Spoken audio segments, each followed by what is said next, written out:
C. Joseph Vijay எனும் நான்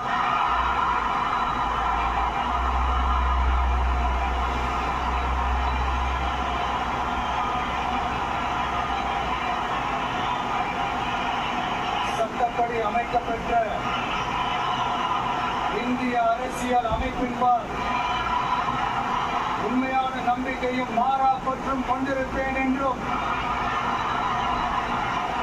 இந்திய நாட்டின் ஒப்பில்லாத முழு முதல் ஆட்சியையும் ஒருமையையும் நிலைநிறுத்துவேன் என்றும் தமிழ்நாட்டு அரசின் முதலமைச்சராக உண்மையாகவும் உளச்சான்றின்படியும்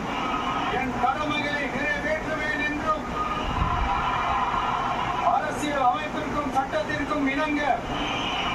அச்சமும் ஒருதலை சார்பும் இன்றி விருப்பு வெறுப்பை விலக்கி பலதரப்பட்ட மக்கள் அனைவருக்கும்